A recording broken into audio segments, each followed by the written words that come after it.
Secret societies have played a role in the world preceding the Middle Ages. They are typically started when a person or a group of people doesn't share the viewpoints of existing groups, whether that be political, religious, or philosophical.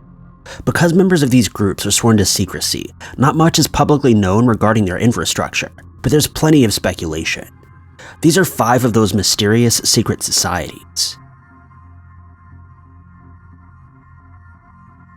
Number 5. The Skull and Bones Society was founded in 1832 at Yale University in New Haven, Connecticut by William Huntington Russell and Alphonso Taft. Every spring, 15 new members are chosen to join the society. Juniors who are elected are notified during Tap Day and are chosen because they're considered prominent leaders with notable names. In order to officially become a Bonesman, these students have to attend an initiation at the Skull and Bones headquarters, a Gothic-style building the society has dubbed the Tomb.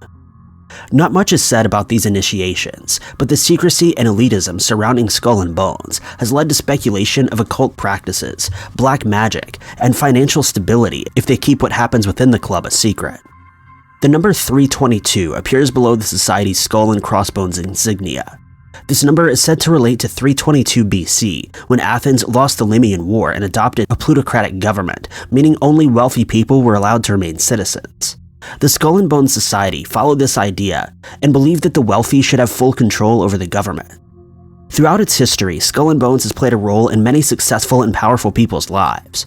Walter Camp, who shaped American football, was a member.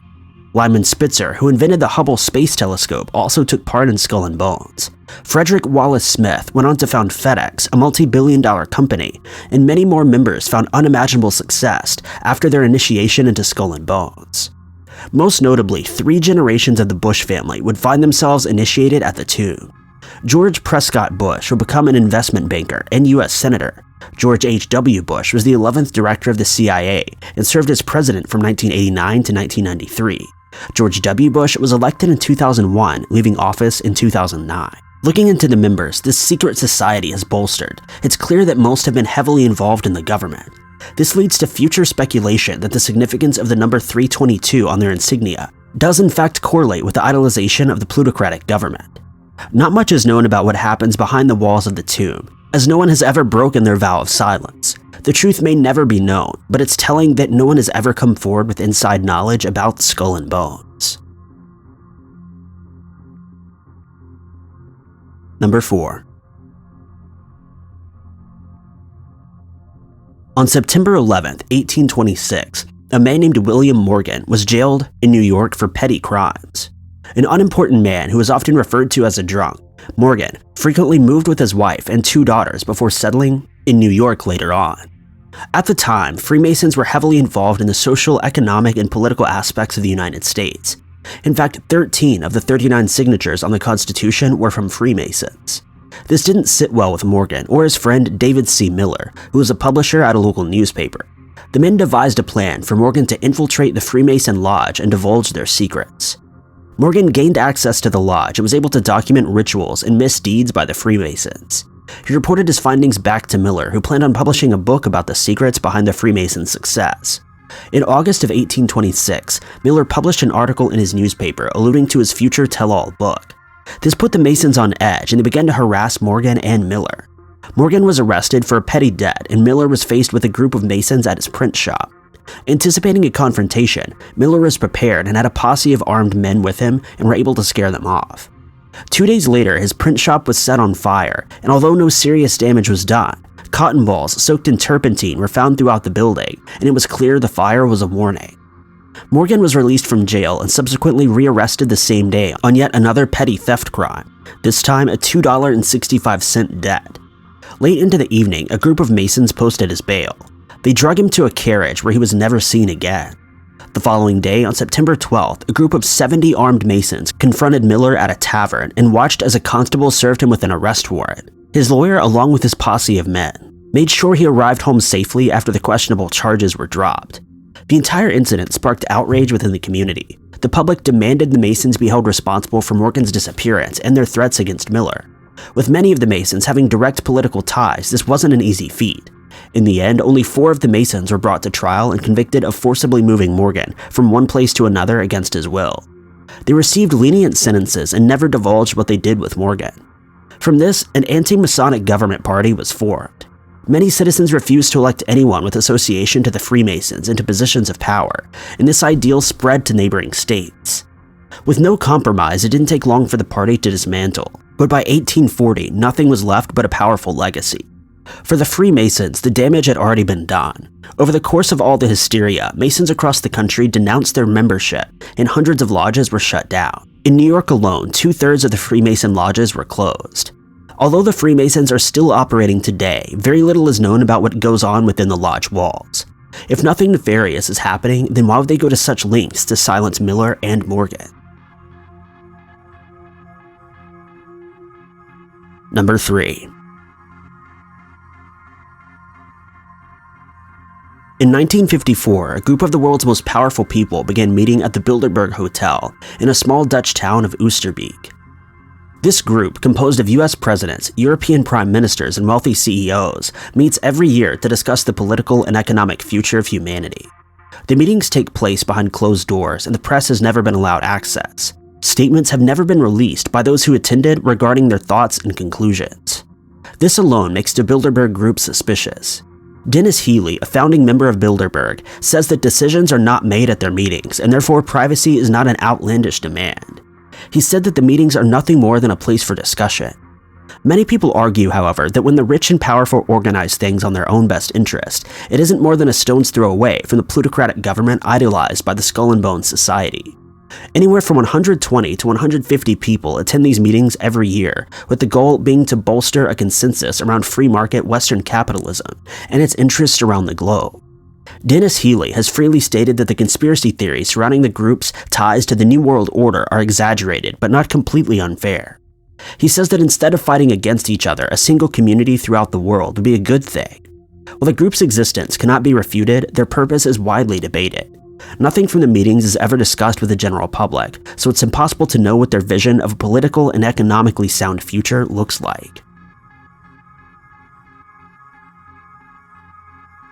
Number 2. The Bohemian Grove Club dates back to 1872. In 1878, writers, artists, businessmen, and military leaders and politicians began to gather in a redwood grove in Sonoma County, California. This 2,700-acre campground is owned by the club and is only open to women and minors by invitation, and only during the daytime hours. When the campground, called Bohemian Grove, is not in use by the club, it's locked up and not accessible to the public. A sophisticated security system protects the Bohemian Grove year-round. Thermal and night vision cameras, motion sensors, and vibration-sensing alarms are used to deter trespassers.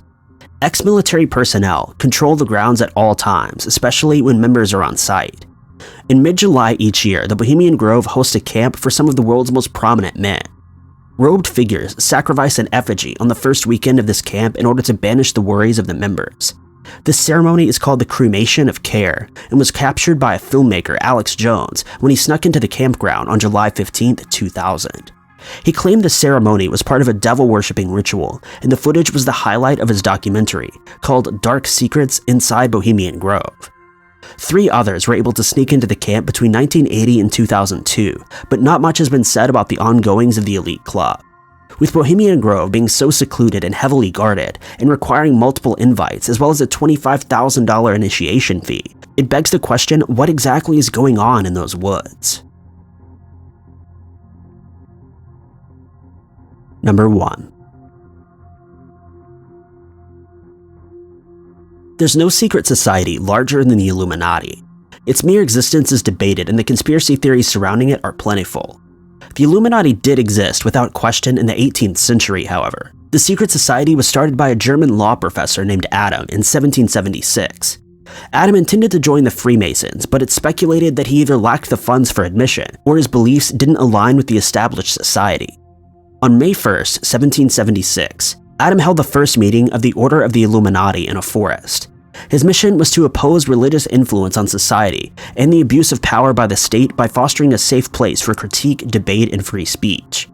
He recruited 5 of his most talented law students, and his only requirement was that the members be under 30 years old, because the brain became more difficult to manipulate with age. A year later, Adam turned to the Freemasons to recruit more members, and by 1782, 600 people were part of his secret society. People from all over the world, including Europe, France, Italy, Poland, and Hungary, joined the Order of Illumination. 2 years later, the secret society had close to 3,000 members. Just as the Order of Illumination was beginning to thrive in 1784, a former member, known as Joseph, wrote a letter to the Grand Duchess of Bavaria. He expressed concern, revealing the secret activities of the organization, and in 1987, membership of the Order of Illumination was illegal and punishable by death. Adam not only lost the secret society he had created, but he lost his job as a law professor as well. He went on to teach philosophy, but talk about his secret society never stopped. Conspiracy theories surrounding the Illuminati are prevalent in society today. In 2016, a study was conducted that concluded that 23% of Americans believe in the Illuminati and their desire for the New World Order. It's believed that the Illuminati consists of mostly politicians and celebrities who formed a single government that rules over the entire world. MKUltra theories go hand in hand with this secret society and suggest that celebrities are being brainwashed by the government as a form of mind control. It's also been speculated that famous people have been killed and replaced by clones, who have reportedly been seen glitching while performing or out in public. These are just the surface of theories surrounding the Illuminati and their presence in society. It's impossible to prove whether or not the Illuminati exists in the way that it's perceived, but if it did exist and went to these extremes that theorists suggest to control the world, it most certainly wouldn't validate any claims to its existence. Thank you guys so much for watching. If you liked this video, be sure to click that like button. Also, don't forget to subscribe and click that notification bell to keep up to date with all of our future uploads. But I've been Ty Knotts, and I'll catch you guys in the next video.